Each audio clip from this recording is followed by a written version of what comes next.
إن الحمد لله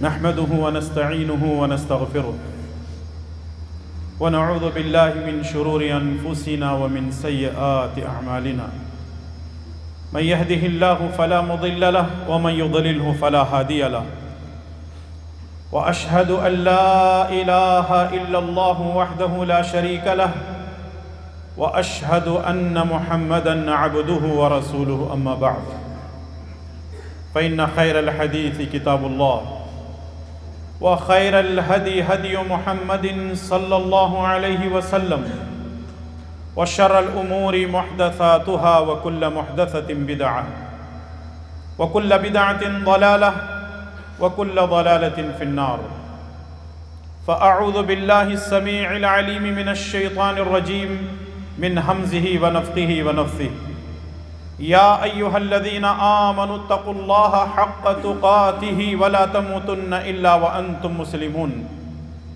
يا أيها الناس اتقوا ربكم الذي خلقكم من نفس واحدة وخلق منها زوجها وبث منهما رجالا كثيرا ونساء واتقوا الله الذي تساءلون به والأرحام إن الله كان عليكم رقيبا يا أيها الذين آمنوا اتقوا الله وقولوا قولا سديدا يصلح لكم أعمالكم ويغفر لكم ذنوبكم ومن يطع الله ورسوله فقد فاز فوزا عظيما أعوذ بالله من الشيطان الرجيم حاميم والكتاب المبين إنا أنزلناه في ليلة مباركة إنا كنا منذرين فيها يفرق كل أمر حكيم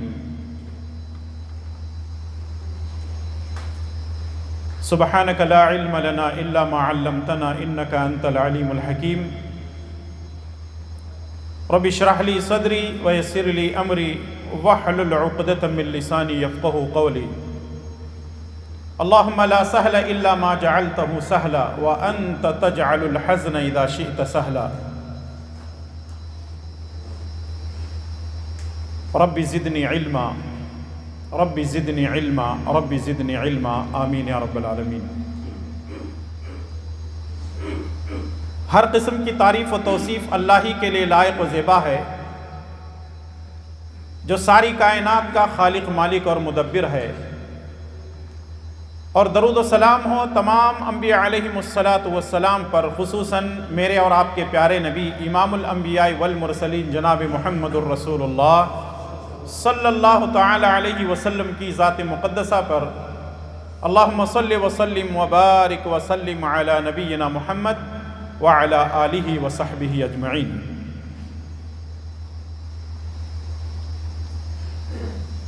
محترم حاضرین، بزرگوں، نوجوان دوستوں، پردہ نشین خواتین اسلام اور پیارے بچوں،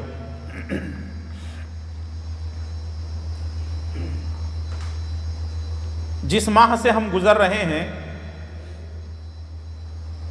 اس ماہ کو شعبان کہا جاتا ہے۔ اس کے بعد انشاءاللہ تعالی ہم بہت ہی مبارک مہینے میں رمضان میں داخل ہونے والے ہیں۔ اللہ تبارک و تعالی ہم تمام کو رمضان میں داخل ہونے کی توفیق عطا فرمائے، رمضان کی سعادتوں، برکتوں اور رحمتوں کو حاصل کرنے کی توفیق بخشے، اور رمضان المبارک کے مکمل روزے رکھنے اور مکمل عبادتیں کرنے اور لیلۃ القدر کو حاصل کرنے کی توفیق نصیب فرمائے، آمین۔ امام ابن قیم رحمۃ اللہ علیہ فرماتے ہیں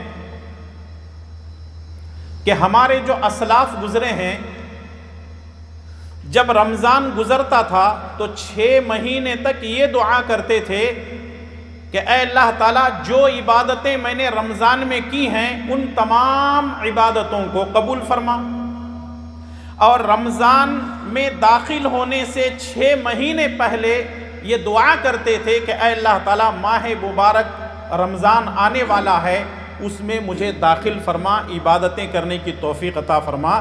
تو ہمیں بھی یہ دعائیں کرتے رہنا چاہیے، کیونکہ انسان کے اعمال اس کی نیتوں پر سارا دار و مدار ہے. اگر نیت درست ہے تو سب کچھ ٹھیک ہے، اگر نیت میں گڑبڑ ہے تو سارے اعمال بیکار ہیں. یوں سمجھیے کہ ہم شعبان میں ہیں، رمضان آنے والا ہے. اگر ہم آج ہی یہ نیت درست کر لیتے ہیں، اللہ نہ کرے موت تو آنی ہی آنی ہے، کل من علیہا فان. اگر رمضان سے 1-2 دن پہلے، ہفتہ 2 ہفتے پہلے ہماری موت آ گئی، ہم نے نیت کی تھی، یہ ارادہ کیا تھا رمضان کے مکمل روزے رکھیں گے، کئی مرتبہ قرآن کو ختم کریں گے، لیلۃ القدر کو حاصل کرنے کی کوششیں کریں گے. اگر رمضان سے پہلے موت آ گئی، یہ اللہ تبارک و تعالیٰ کی مرضی تھی.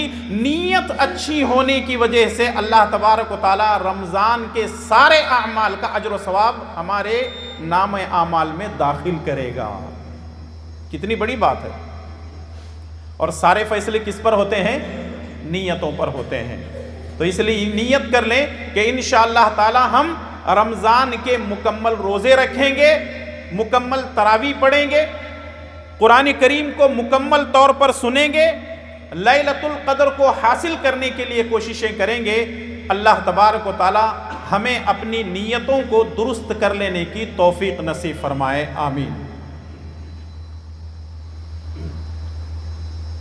جیسے ہی شعبان کا مہینہ شروع ہوتا ہے،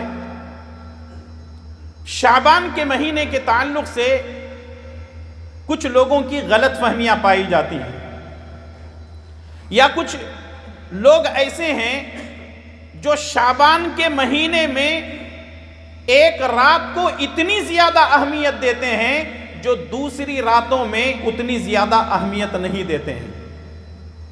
تو آئیے شعبان کے تعلق سے شعبان کی بدعتیں کیا ہیں اور مسلمانوں کا طریقہ کار کیا چلتا آ رہا ہے اور کیا ہو رہا ہے اور اس کا حکم کیا ہے، یہ تمام چیزیں آج کے اس مختصر سے وقت میں خطبہ جمعہ میں ہم سمجھنے، سیکھنے اور اس پر غور و فکر کرنے کی کوشش کریں گے. اللہ تبارک و تعالی ہم تمام کو کتاب اللہ اور سنت رسول اللہ صلی اللہ علیہ وسلم پر اپنی زندگی گزارنے کی توفیق نصیب فرمائے. آمین.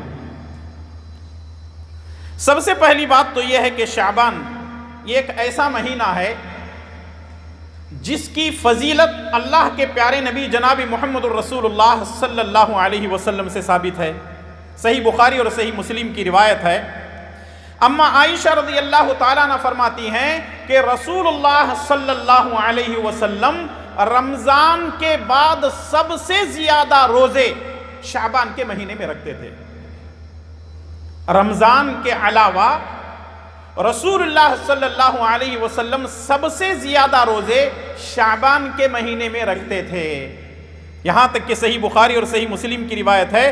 اما عائشہ رضی اللہ تعالیٰ عنہ فرماتی ہیں کہ رسول اللہ صلی اللہ علیہ وسلم کبھی کبھی شعبان کے مہینے میں لگاتار روزے رکھتے تھے. ہم سمجھتے تھے کہ اب رمضان شروع ہونے تک نبی کریم صلی اللہ علیہ وسلم روزہ نہیں چھوڑیں گے. اس کا مطلب یہ ہے کہ رسول اللہ صلی اللہ علیہ وسلم شعبان کے مہینے میں زیادہ سے زیادہ روزے رکھا کرتے تھے. لیکن رسول اللہ صلی اللہ علیہ وسلم سے یہ بھی ثابت ہے کہ نبی کریم صلی اللہ علیہ وسلم شعبان کا مہینہ شروع ہونے سے لے کر 15 شعبان کے درمیان ہی روزے رکھا کرتے تھے. آپ صلی اللہ علیہ وسلم نے 15 شعبان کے بعد روزہ رکھنے سے منع کیا ہے. احکامات کو سمجھتے جائیں. 2 حدیثیں آپ کے سامنے پیش کی گئی ہیں کہ نبی کریم صلی اللہ علیہ وسلم شعبان کے مہینے میں مسلسل روزہ رکھتے تھے.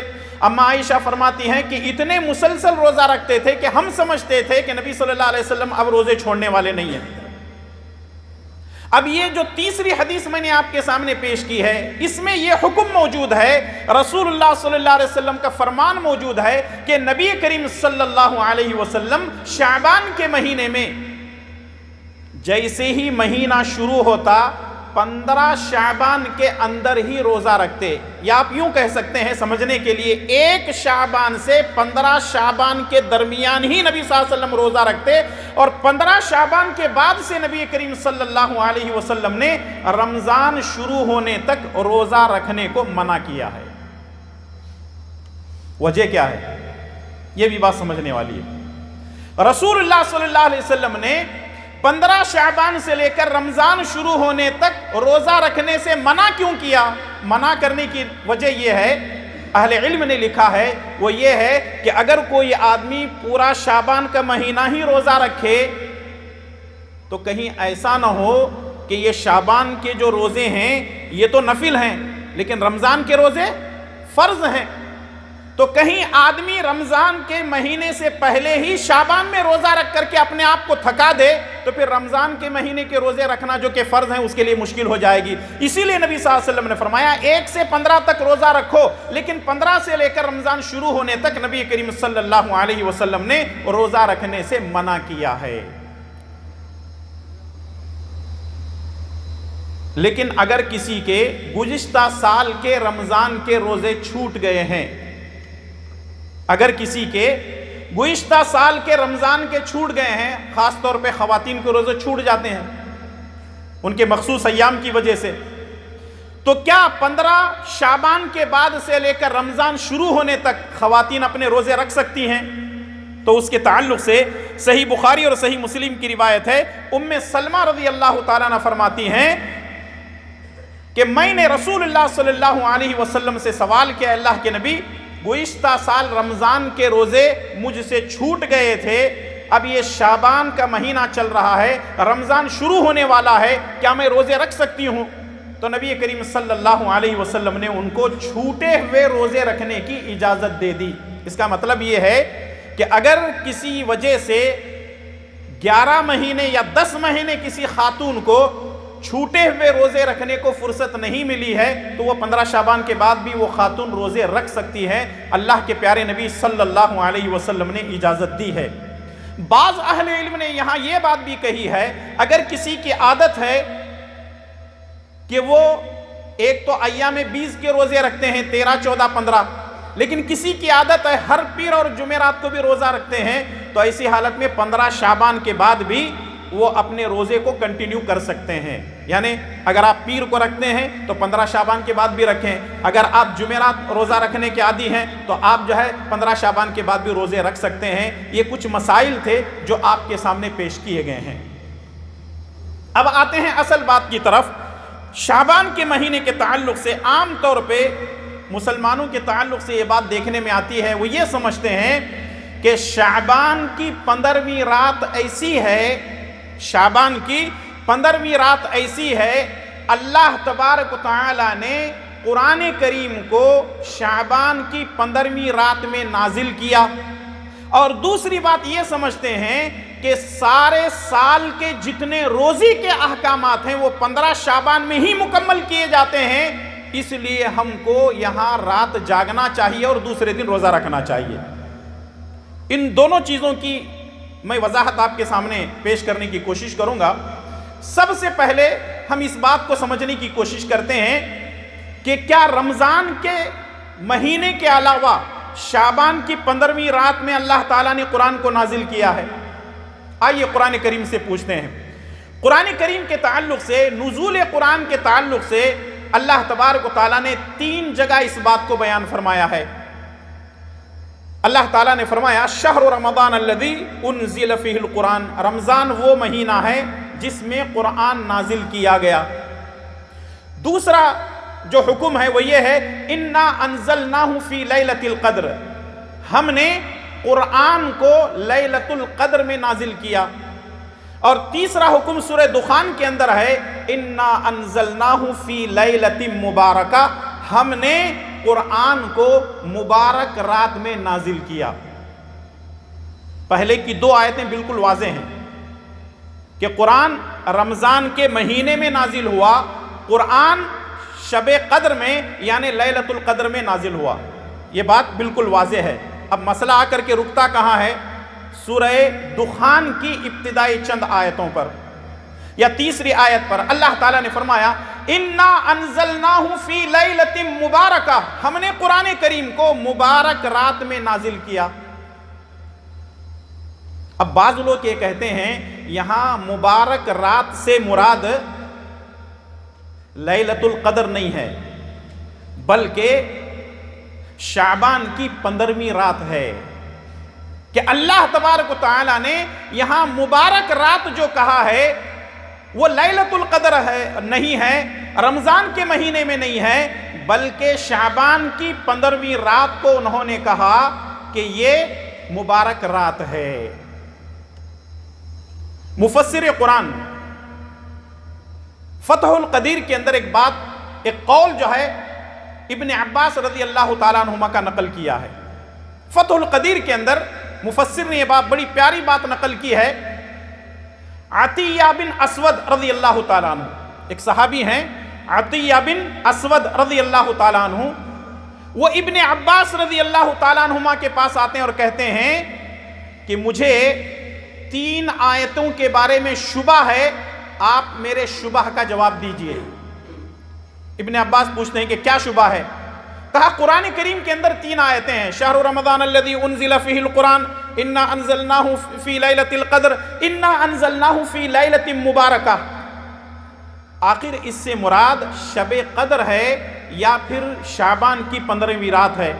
تو ابن عباس رضی اللہ تعالیٰ عنہ جواب یہ دیتے ہیں کہ اس سے مراد رمضان میں لیلۃ القدر مراد ہے، اور یہاں انا انزلناہ فی لیلۃ مبارکہ سے مطلب جو ہے یہ شعبان کی 15ویں رات نہیں ہے بلکہ لیلۃ القدر ہے، شب قدر ہے۔ ابن عباس رضی اللہ تعالیٰ عنہ کے تعلق سے آپ جانتے ہیں وہ مفسر قرآن ہیں، حبر الامہ ہیں۔ رسول اللہ صلی اللہ علیہ وسلم نے ان کو دعا دی تھی کہ اے اللہ تعالیٰ ان کو قرآن کا علم عطا فرما، اور انہوں نے اتنی پیارے انداز سے، باقاعدہ ان کے نام پر ایک تفسیر بھی چھپی ہے۔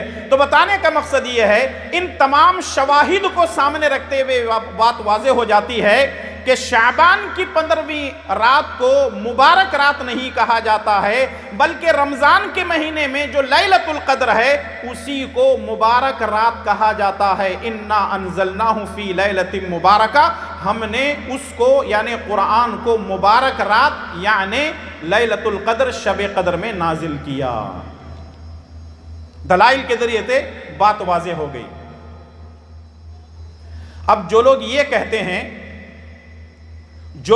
کہتے ہیں کہ شعبان کے مہینے میں 15ویں رات کو اللہ تبارک و تعالیٰ آسمان دنیا پر نازل ہوتا ہے، اور پھر اس کے بعد اللہ تبارک و تعالیٰ کہتا ہے کہ کون آج مجھ سے روزی مانگے، میں اس کا دسترخوان بھر دوں، میں اس کے لیے روزی کے دروازے کھول دوں، یا شعبان کے مہینے کے تعلق سے جو روایتیں پیش کی جاتی ہیں کہ رسول اللہ صلی اللہ علیہ وسلم شعبان کی رات میں 15ویں رات میں جاگتے تھے، خوب عبادت کیا کرتے تھے، اللہ تعالیٰ کو راضی کرنے کی کوشش کرتے تھے، قبرستان جاتے تھے، یہ جتنی روایتیں یہ ساری کی ساری روایتیں ضعیف ہیں۔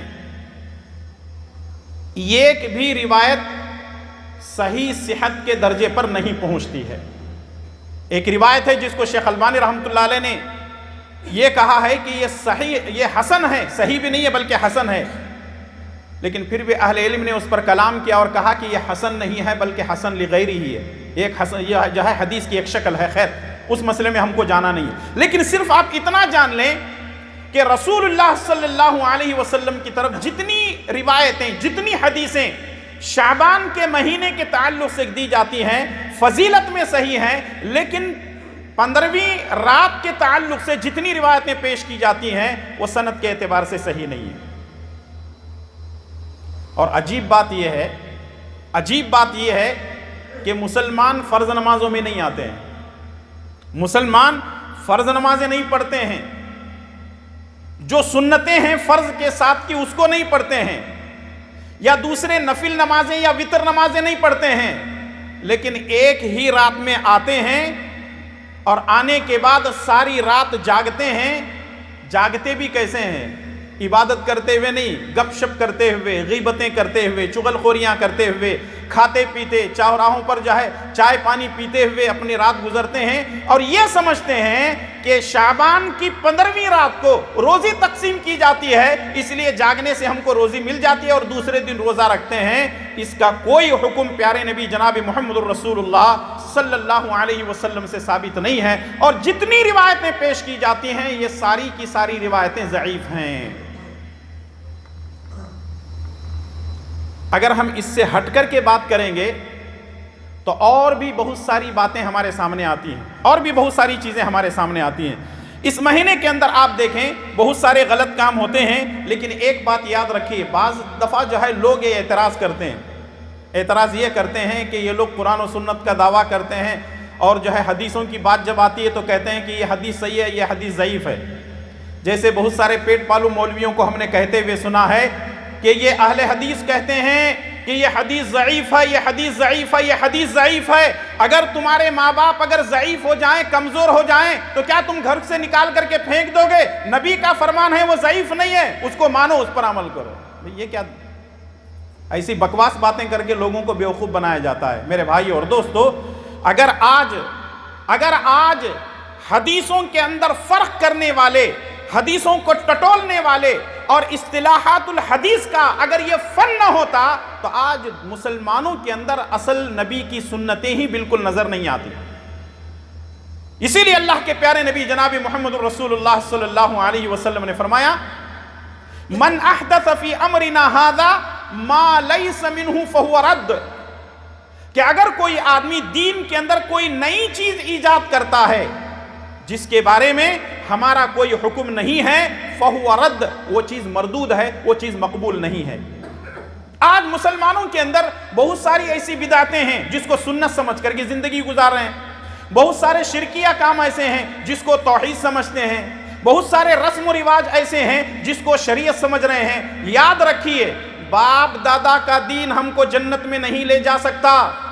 جو چیز رسم چل رہی ہے وہ چیز ہم کو جنت میں نہیں لے جا سکتی۔ شریعت وہ نہیں ہے، شریعت اس کو کہتے ہیں جو کتاب اللہ اور سنت رسول اللہ صلی اللہ علیہ وسلم کے اندر موجود ہے۔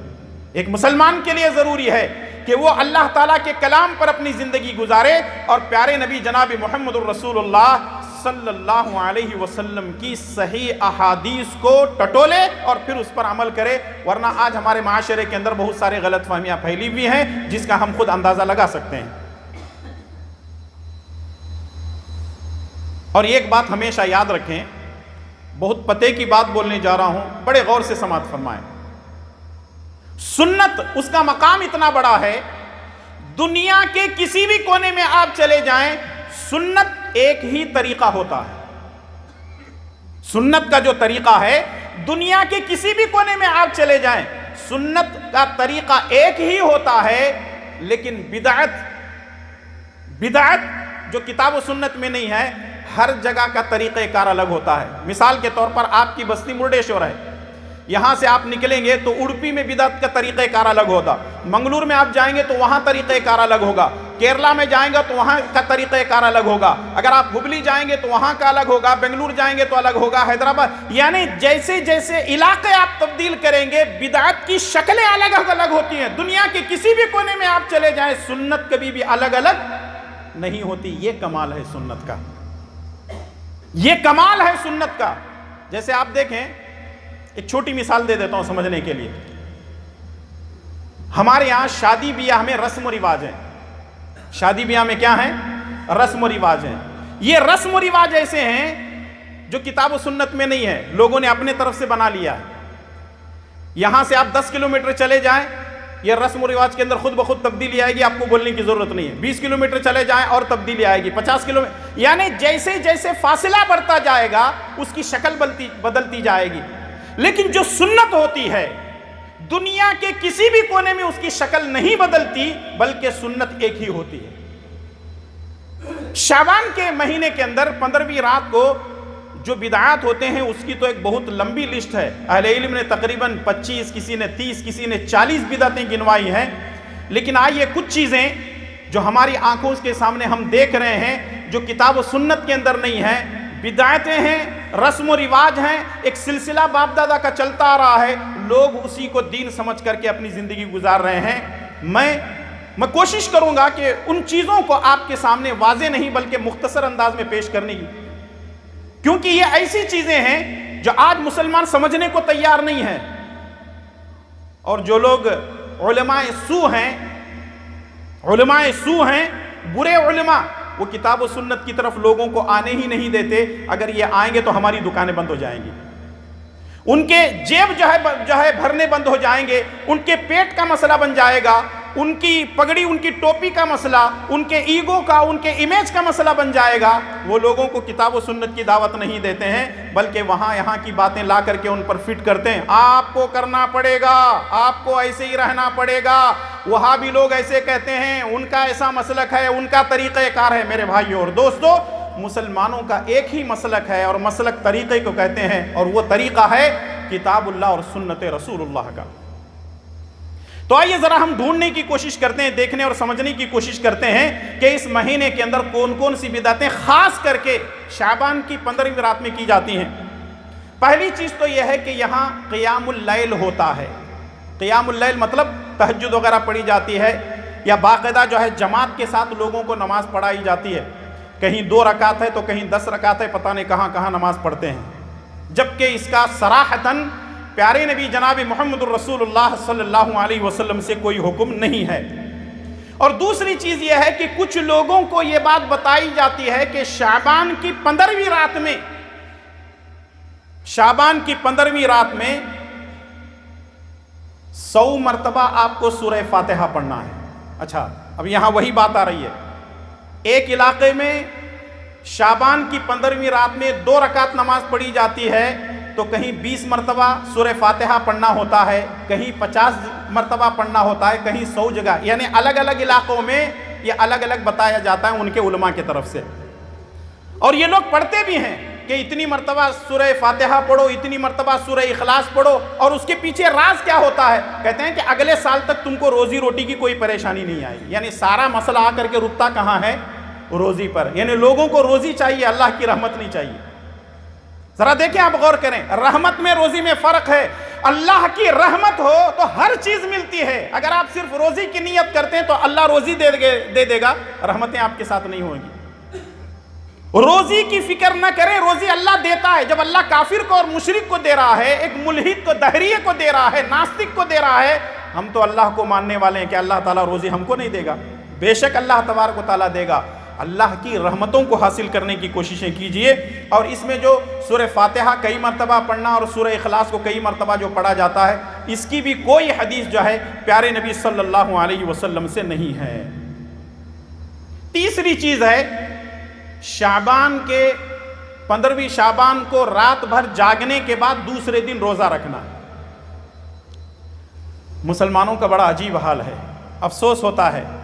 اب مجھے نہیں پتا یہاں لوگ رکھتے ہیں کہ نہیں رکھتے ہیں، لیکن کہیں نہ کہیں لوگ جو ہے ان بدعات کے اندر ملوث ہیں۔ رات بھر جاگتے ہیں، عبادتیں کرتے ہیں، کئی رکعتیں نماز پڑھتے ہیں، صلاۃ الفیہ بھی پڑھی جاتی ہے، اور پتہ نہیں اور بہت ساری چیزیں ہوتی ہیں، اور دوسرے دن روزہ رکھا جاتا ہے۔ ابھی آپ کے سامنے ایک وضاحت آ گئی کہ نبی کریم صلی اللہ علیہ وسلم نے 15 شعبان سے لے کر رمضان شروع ہونے تک روزہ رکھنے سے منع کیا ہے، لیکن یہاں کیا ہو رہا ہے؟ رات بھر جاگنے کے بعد دوسرے دن روزہ رکھ رہے ہیں۔ رمضان کا مہینہ آتا ہے، ہمارے مسلمان بھائی فرض روزہ نہیں رکھتے ہیں، لیکن شعبان کے مہینے میں جو کہ نفل بھی نہیں ہے، ایک بدعت ہے، وہ روزہ رکھ لیتے ہیں۔ اچھا، کچھ لوگوں کو اعتراض ہو سکتا ہے، مولانا وہ رات بھر نماز پڑھ رہے ہیں، عبادت کر رہے ہیں، قرآن کی تلاوت کر رہے ہیں، اذکار کر رہے ہیں، اور رات بھر جاگنے کے بعد دوسرے دن روزہ رکھ رہے ہیں، آپ منع کر رہے ہیں۔ ہاں، یہ چیز سمجھنے والی ہے، ہم عبادت سے منع نہیں کر رہے ہیں۔ ایک بات یاد رکھیے، ہم عبادت سے منع نہیں کر رہے ہیں، ہمارا کہنا یہ ہے کہ جو چیز نبی سے ثابت نہیں ہے، آپ وہ کام کر کے نبی پہ الزام دے رہے ہیں۔ نبی کو یہ بتانا چاہیے تھا، نبی نے نہیں بتایا تو ہم کر رہے ہیں۔ ذرا غور کریں، آپ جو کرنے والے کام ہیں وہ ہم کرنے کو تیار نہیں ہیں، جو کام کرنے والے نہیں ہیں، جس کا کوئی حکم کتاب و سنت میں نہیں ہے، آج ہم دھڑلے سے کر رہے ہیں اور کہتے ہیں کہ نہیں ہم نے روزہ رکھا ہوا ہے، ہم فلاں کام کر رہے ہیں۔ ذرا سوچیں اور غور کریں، جس کام کو نبی کریم صلی اللہ علیہ وسلم نے کیا ہے وہی ہمارے لیے قابل قبول ہے، ورنہ وہ مردود ہے۔ اب یہ جو ساری رات جاگنا اور پھر اس کے بعد شعبان کی 15ویں روزے کو یہ سمجھ کر کے رکھنا کہ نبی کریم صلی اللہ علیہ وسلم کی یہ سنت ہے، یہ سراسر غلط ہے، بلکہ یہ سنت نہیں بدعت ہے۔ ان تمام چیزوں سے بچنا ضروری ہے۔ اور چوتھی چیز بھی بڑی اہم ہے، وہ یہ ہے دعاؤں کا اہتمام کیا جاتا ہے۔ مسجدوں میں باقاعدہ ٹولیاں بیٹھتی ہیں، باقاعدہ دعاؤں کا اہتمام ہوتا ہے. دعا آپ کہیں بھی اور کبھی بھی کر سکتے ہیں، لیکن اس رات کے لیے خاص کرنا یہ بھی بدعت ہے. پانچویں چیز اس سے بھی اہم ہے، وہ یہ ہے کہ اس رات سارے لوگ قبرستان میں رہتے ہیں، مسجد میں کم، قبرستان میں زیادہ رہتے ہیں. یہاں کچھ باتیں مجھے کہنے کی اجازت دیجیے. پہلی بات تو یہ ہے، ماں باپ زندہ رہتے ہوئے یہ ناخلف اولاد کبھی اپنی اولاد کی خدمت نہیں کرتے ہیں. ماں باپ زندہ رہتے ہوئے یہ ناخلف اولاد اپنے ماں باپ کی خدمت نہیں کرتے ہیں. مرنے کے بعد لے جا کر ان کی قبر پر پھول چڑھانے، ان کی قبر پر اگربتیاں جلانے، ان کی قبر پر جو ہے یہ موم بتیاں جلانے کو یہ سمجھتے ہیں میں نے اپنے ماں باپ کا احسان چکا دیا، ان کا حق ادا کر دیا. یہاں زندہ رہتے ہوئے ماں باپ تڑپتے ہیں، دوائی کے لیے ترستے ہیں، یہاں ماں باپ کی کوئی خدمت نہیں کرتا ہے، لیکن مرنے کے بعد لے جا کر کے پھول چڑھانے سے یہ سمجھتے ہیں کہ ہم نے حق ادا کر دیا ہے. میرے بھائیو اور دوستو، یہ سراسر غلط ہے، یہ بدعت ہے. زندگی میں خدمت کرو، مرنے کے بعد جو ہے بڑی قبر بنا دینا، مرنے کے بعد جو ہے نام لکھ کر کے پیدائش کب ہو گئی اور ساتھ میں جو ہے ان کی وفات کب ہو گئی. ہم نے ایک واٹس ایپ کے اندر ایک تصویر دیکھی، باقاعدہ لکھا ہوا ہے فلاں صاحب اتنے سن میں پیدا ہوئے، اتنے سن میں انتقال ہوا. پھر نیچے لکھا ہوا انہوں نے ایم اے کیا ہے، ایم فل کیا ہے، پی ایچ ڈی کی ہوئی ہے. اللہ اکبر. ساتھ میں یہ بھی لکھ دیتے قبر کے اندر کامیاب ہو گئے، فیل ہو گئے.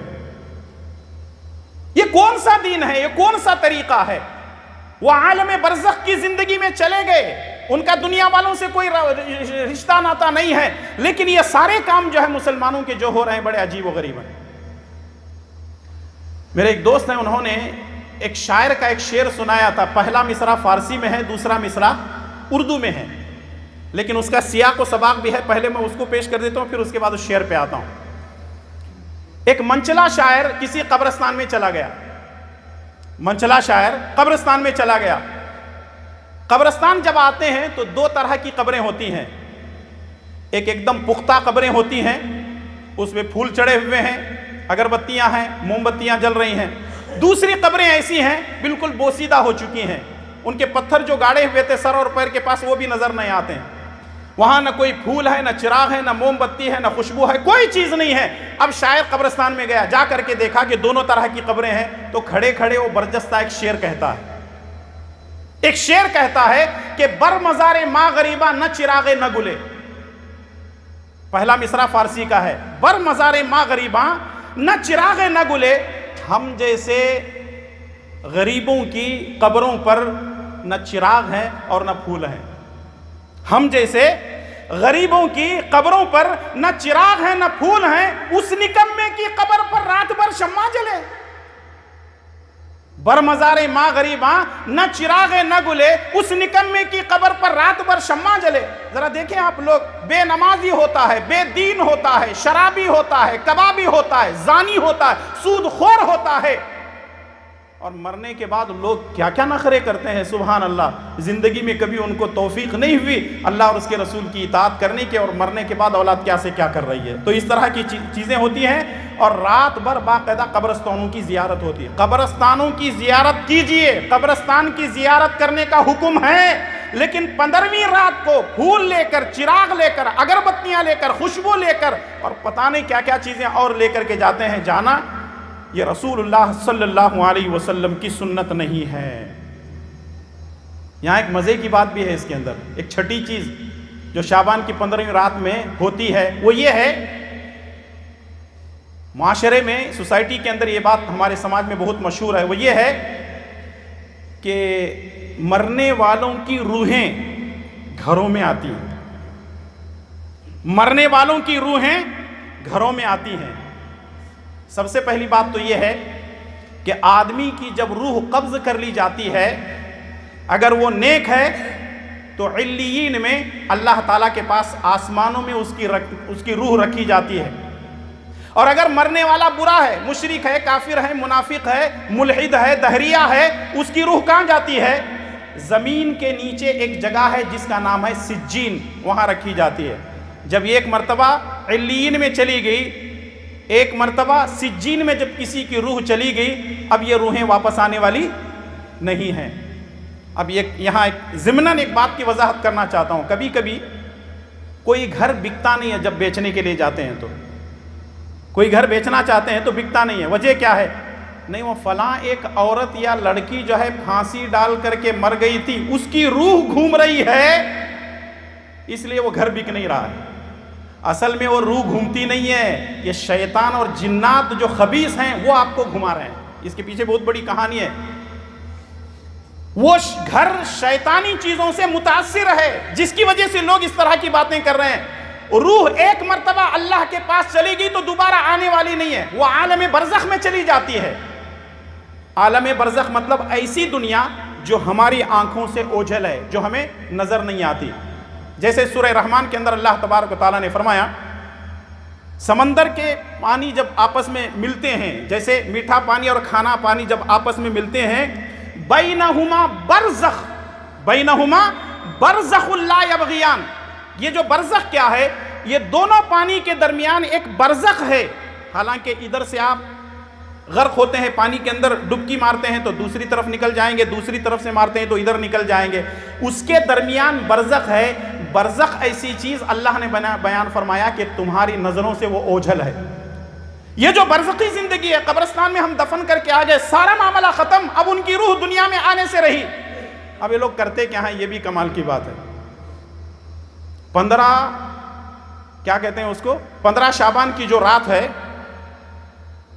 لوگوں کا عقیدہ دیکھیے. ہو سکتا ہے کہ یہ یہاں نہ ہو, آپ ہبلی, دھارواڑ, باگلکوٹ اور بیلگام اور بیجاپور اس علاقے میں آپ چلے جائیں گے تو وہاں یہ تصور آج بھی موجود ہے. مثال کے طور پر 15 شعبان سے 2-4 مہینے پہلے یا 1 سال پہلے کوئی کسی کی موت ہو گئی ہے, تو وہ آدمی جو کچھ کھاتا اور پیتا تھا وہ ساری چیزیں لے جا کر کے ایک بند کمرے کے اندر رکھ دیتے ہیں.